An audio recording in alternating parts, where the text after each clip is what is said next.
Ser corno ou não ser? Eis a minha indagação.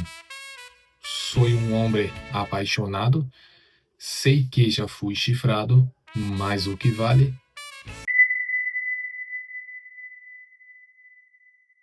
É com essa frase poética maravilhosa que nós abrimos esse vídeo para falar do Eterno Marido de Dostoiévski. Bom, antes da gente entrar na história de fato, vamos contextualizar um pouquinho para ficar melhor aí o entendimento. Dostoiévski, ele escreve essa obra em 1869, já no final de 1869, e vai publicar em 1870. Uma curiosidade importante a saber é que Dostoiévski não gostava, a princípio, de ter escrito essa obra, não gostava dela, achava que era de pouca relevância, né, para a sociedade. Uma narrativa amorosa de um caso de traição conjugal, sendo que ele poderia escrever obras grandiosas, como já havia escrito, né? Essa novela é de uma fase já mais madura do autor, então ele já havia escrito Crime e Castigo, dentre outros. Ele tinha em mente já escrever um outro romance com o título de O Ateísmo. Ele almejava alcançar aí um grande sucesso com essa obra, e ele vinha planejando, não deu certo. Ele chegou a pensar num outro nome, que seria A Vida de um Grande Pecador. Também não foi escrito, e no final das contas, nesse período, o que saiu foi então O Eterno Marido. Como ele é curto, ele é caracterizado aí como uma novela mesmo, e aclamado pela crítica como um dos mais bem acabados livros já escritos por Dostoiévski. Ainda nessa questão de curiosidades, anterior a esse livro, Dostoiévski havia publicado O Idiota, que é ele ali, ó, que na época foi mal recebido pelas pessoas. Não sei se pela crítica literária em geral, mas pelo seu público não foi bem aceito. E Dostoiévski tinha uma grande estima por esse livro, até por se tratar de um tema muito relevante. O seu personagem era o exemplo de comportamento, de moral, de virtudes, né? O idiota da obra. Não foi bem aceito, o que deu uma derrubada ali na sua moral, na sua estima na época. E curiosamente, o que veio a reerguer a sua moral foi essa obra, que foi muito bem aceita na época pelas pessoas da sociedade russa. E é muito curioso você reparar como que as coisas envelhecem, porque hoje o idiota ele é tido com grande estima por toda a crítica literária, pela relevância do seu tema, do valor humano, da cultura humana, né, do material, do repertório humano que está envolvido ali. E na época não foi tão bem aceito. Já o Eterno Marido, pouco se fala no meio literário, apesar de ser muito bom. Mas eu entendo que seja devido ao assunto que se trata, né, que certamente é um assunto de menor valia, apesar de ser muito bom o livro. Quando vocês lerem, vocês vão entender por quê. Na década onde esse livro foi escrito, o que estava acontecendo? Tinha uma grande movimentação literária, né? Foi publicado ali Pais e Filhos de Turgenev, que é um grande clássico da literatura. No final da década de 60, Tolstói estava terminando de publicar Guerra e Paz. Então veja você o que se passava na Rússia naquela época. E Dostoiévski observando tudo aquilo e tendo que publicar O Eterno Marido porque não conseguiu terminar aquilo que ele tinha em mente. Vale também colocar aqui como contexto que Dostoiévski vivia endividado, com dívidas de jogo, de bebedeiras, enfim. Então ele estava sempre precisando de dinheiro, o que o levava a estar sempre precisando publicar alguma coisa, entregar alguma coisa para as editoras, porque ele recebia dinheiro adiantado. Então ele precisava publicar. Aí ele, olhando esse movimento literário, queria publicar um determinado tipo de obra, mas acabou publicando essa daqui. Também, nesse mesmo período, houve a emancipação dos servos na Rússia. O Tsar estava tentando trazer um movimento, uma relação capitalista para a Rússia, para uma Rússia predominantemente agrária, enquanto na Europa já havia todo um processo de industrialização. A influência da Europa Ocidental na Rússia era muito forte. Você repara isso nas obras literárias, principalmente nos Demônios. Está por ali. Uma boa parte dos Demônios é escrita em francês, que era considerada uma língua culta, né? Então você tem essa grande influência na Rússia.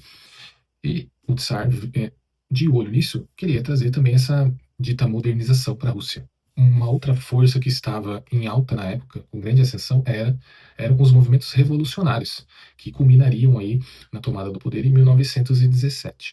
Então, veja você, tudo o que estava acontecendo na Rússia e tudo o que Dostoiévski estava de olho é compreensível, né? Essa suposta frustração dele em querer publicar uma coisa e acabar tendo que publicar outra. Essas informações também você encontra nessa biografia do Joseph Frank. Aqui, ó. Então, ele nos traz essas informações através de cartas que Dostoiévski escrevia a críticos literários com quem ele convivia e tinha acesso. E agora falando sobre a obra em si, antes da gente falar do roteiro, dos personagens, o que chama muito a atenção? A qualidade como essa obra foi escrita por Dostoiévski. Ela é altamente instigante. Se você pensar que ela foi escrita em dois movimentos, duas partes, né? Porque ela foi publicada em folhetim, é um livro pequeno, tá, gente? Ó. É 200 páginas. Né? Então ele foi publicado em duas partes em folhetim, uma revista lá em São Petersburgo. Então, essa movimentação gera, aliás, na hora que o autor está escrevendo, ele pensa nisso. Então, na hora que vai acabar, tem que ser uma hora que vai gerar um suspense, na hora que voltar, como que vai ser. Então, você sente essa movimentação dos personagens. Um outro ponto também que Dostoiévski dominava muito bem, e aqui está muito bem colocado, são os elementos de teatro. Que você consegue reparar nas falas dos personagens e nas suas movimentações dentro do roteiro. Eles somem, de repente eles aparecem do nada, são movimentações totalmente inesperadas. As suas falas são difusas, às vezes confusas e aparentemente sem sentido, mas lá na frente tudo se amarra certinho.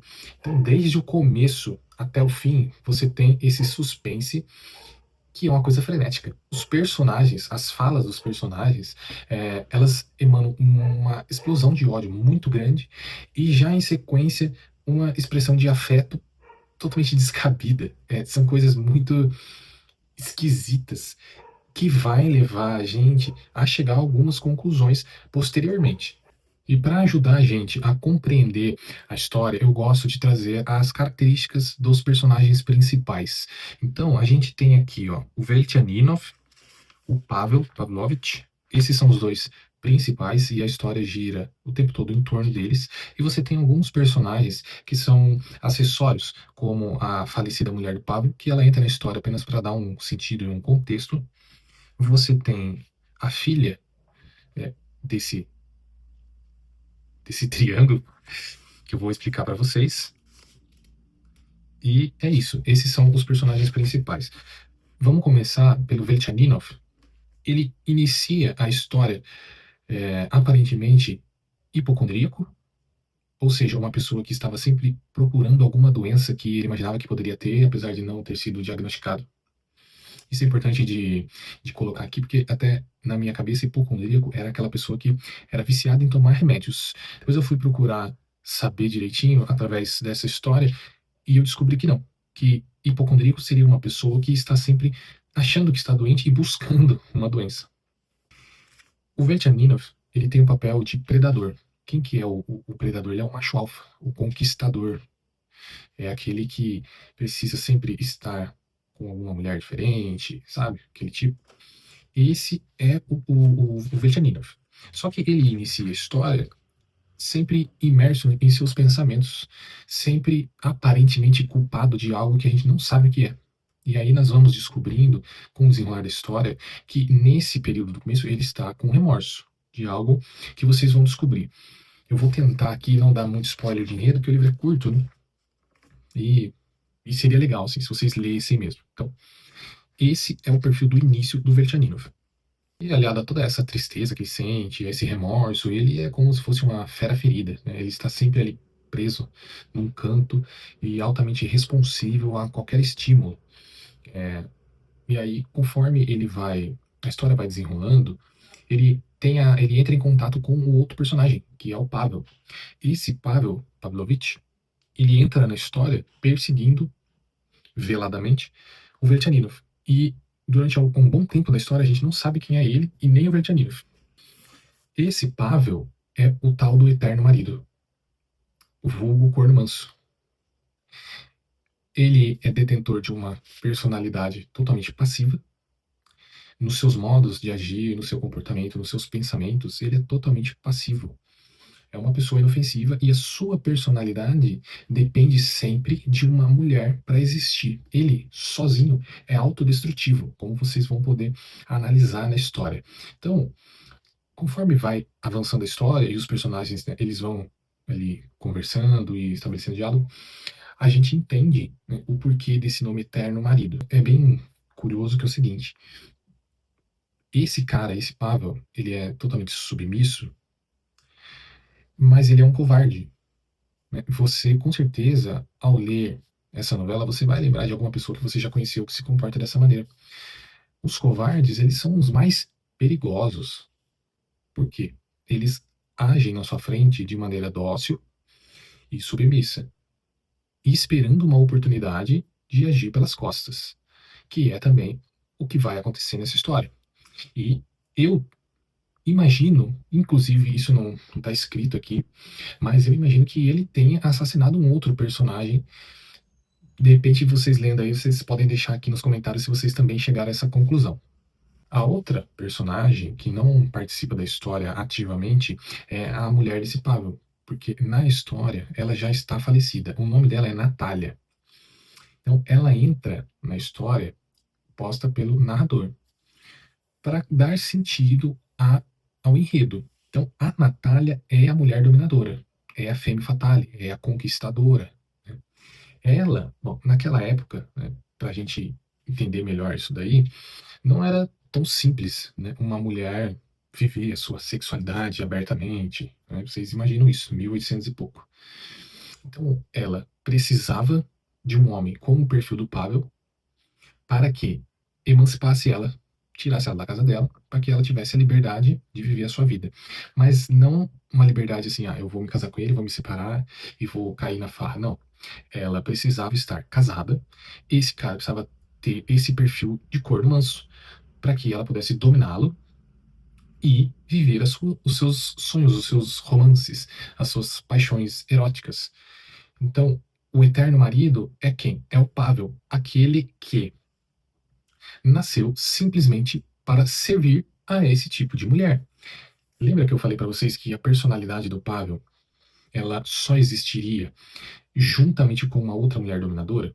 Então, ele precisa dela e ela precisa dele. E cada um cumpre o seu papel. É interessante também que a Natália defende o Pavel, né, que é o seu marido Cormanso, quando algum de seus amantes tiram sarro dele. Então, você vê a ambiguidade e as complexidades das relações humanas, né? Que a Natália, é, ela vai arrumar aí o seu primeiro amante, que é justamente esse Vertianinov, que é esse primeiro personagem que eu apresentei para vocês. Mas ela não queria se separar do Pavel. E o Pavel, conforme a gente vai, né, andando aí a história, a gente fica sabendo que ele sabia de tudo. E ele era um grande amigo, tanto do Vertianinov quanto do outro amante, que é mencionado aqui vagamente na história. E nós temos uma outra personagem que aparece mais no começo, ali pouco antes da metade do livro, que é a Lisa. A Lisa é filha do Vertianinov com essa Natália. E ele, o Vertianinov, só vai tomar conhecimento disso já mais ou menos ali pela metade do livro, né, quando o Pavel traz essa menina lá para a cidade e os dois entram em contato. Até então ele não sabia que ela era filha dele, né? Ele trouxe o Pavel, a menina, como sendo filha dele mesmo. E ele vai conhecer, ele vai ficar sabendo disso sobre condições bem trágicas, assim, e é mais aí um sinal de covardia do Pavel, que acaba utilizando a menina para se vingar dele de maneira velada. Veja bem. Então, o que é, como que passa essa história, tentando não entregar o enredo? Essa história é uma tensão psicológica o tempo inteiro entre o Veltchaninov e o Pavel. Lembra que o Veltchaninov ele estava no começo da história com aqueles maus sentimentos, com aquele psicológico abalado, de culpa, de remorso? Muito bem. Ele começa a ser perseguido pelo Pavel que ele não sabia quem era, até que o Pavel entra na casa dele, se apresenta, e aí então os dois tomam conhecimento de si. Aí o Verchaninov entende o que era esse remorso que ele estava sentindo. Aí ele lembra, o Pavel conta pra ele, ó, eu sou o Pavel, o marido da Natália e tal, não sei o quê, ele vai lembrar de toda aquela história, vai introduzir a Lisa, enfim. Só que o grande ponto da obra são os embates psicológicos. O Verchaninov, que estava mal daquele jeito, ele passa a ficar normal, porque ele vê que o Pavel, na verdade, não representa nenhuma ameaça. Ele lembra de quão ridículo era esse personagem, né? Um corno manso. Aí ele passa a ficar bem psicologicamente. De repente, ele é apresentado a Lisa. Ele suspeita que a menina é filha dele, né? Vocês vão entender isso na história. Até que isso venha a ser confirmado. Aí ele percebe que o Pavel tinha uma coisa estranha com a menina, que ele meio que estava maltratando ela e ele não sabia bem por quê. Aí ele passa a mudar o seu perfil psicológico. Olha que interessante. Ele, que o Verchaninov, que era um garanhão, voltado ali apenas para os prazeres da vida e tal, não tinha nenhuma preocupação moral. De repente, quando ele descobre que aquela menina é filha dele, ele modifica o seu padrão de comportamento. É como se ele tivesse um momento de conversão e passa, então, a se preocupar com aquelas questões morais e com as suas responsabilidades. E passa, então, a tomar conta da menina. É, a história da menina eu vou parar por aqui, porque vai estragar totalmente a experiência de leitura de vocês. Mas eu queria mencionar esse ponto de mudança de comportamento. E, olha só que interessante, há uma troca de papéis, porque o Pavel, que aparentemente seria uma vítima 100%, nessa hora que o Velchanov muda o seu comportamento e assume a sua responsabilidade, o Pavel torna-se um covarde e vingativo. Então, essas são as tensões psicológicas a que eu me refiro. E isso acontece o tempo inteiro. Mais para frente, eles vão inverter os papéis novamente. O que nos dá a entender, o que nos leva a entender aquilo que Dostoiévski faz sempre, que é mostrar o ser humano na sua intimidade. Ou seja, não existe um ser humano de comportamento puro, de um perfil psicológico puro. O ser humano, ele é sempre complexo. Então, não existe aquela pessoa que é 100% boa ou 100% má. Isso eu sempre falo nos vídeos e é uma coisa que você percebe em Dostoiévski. E aqui eu quero entrar, então, já na chave interpretativa da obra, que eu fui descobrir na biografia do Dostoiévski. E eu vou mostrar para vocês. Nessa biografia do Dostoiévski, o autor cita dois críticos que trocavam correspondência com Dostoiévski e um deles chegou a seguinte conclusão, que é o seguinte, na Rússia, naquela época, meio que existia um pensamento comum sobre a existência de duas personalidades russas entre os habitantes, que seria o predador e o simples, né? Ou a presa, vamos dizer assim. Esse predador, ele representava os valores europeus ocidentais, enquanto esse simples, os camponeses russos. Isso, segundo um dos críticos, foi confirmado por Tolstói em Guerra e Paz, onde ele apresenta bem essas duas características da sociedade russa. Então, o que eles estavam querendo dizer com isso? Que existia duas personalidades puramente simples e bem delimitadas: o predador e a presa, representando cada um aspecto da Rússia naquela época. Dostoiévski acreditava e concordava com aquilo em partes. Mas o que acontece? Qual era o ponto de discordância? Que apesar de ele enxergar esses dois perfis psicológicos, ele entendia que aquilo não era 100% puro. E que, ora, um que era predominantemente com um perfil predador, poderia exibir ali, poderia demonstrar um, um perfil de uma pessoa simples. Ou seja, ambos possuíam características um dos outros, apesar de existir uma dominância. E aí entra na explicação que eu dei para vocês, dessa alternância entre os personagens, entre o Verchaninov e entre o Pavel. Então, para demonstrar a sua resposta àquela teoria, tanto dos críticos quanto de Dostoiévski, nessa obra escondeu essa sua teoria dentro desse enredo psicológico, com esses embates psicológicos entre os personagens. Então, Dostoiévski respondeu artisticamente através de um enredo de traição, de complexidades de relações amorosas, que é tudo isso que vocês vão encontrar aqui. Então, por mais que o livro seja pequeno, veja você a quantidade de temas e a complexidade psicológica e filosófica que vocês vão encontrar nessa obra. Em resumo, por que você deve ler O Eterno Marido? Primeiro, você vai aproveitar muito o enredo, a forma como ele foi escrito, todas as suas emoções e todas as suas maneiras construtivas ali que foram feitas de acordo com linguagens de teatro, de acordo com as publicações em folhetim. É muito emocionante, é muito instigante. O segundo ponto, vocês vão conhecer as complexidades dos relacionamentos humanos, dos perfis psicológicos de pessoas que muito provavelmente são parecidas com o que você conhece. Né? Perfis como o da Natália, do Pavel, do Veltchaninov, né? Dessa estrutura que Dostoiévski construiu, baseado nesse triângulo amoroso, você vai aproveitar, você vai conseguir tirar muitas lições disso e trazer aí, traçar um paralelo com a sua vida real nos dias de hoje. E terceiro, você vai tomar conhecimento de um ponto específico da época em que Dostoiévski vivia na Rússia, do século XIX, onde tinha essa ideia de personalidades puras, dessa existência dessas duas personalidades puras, onde Dostoiévski rebate essa crítica em partes dentro desses personagens e desses conflitos psicológicos.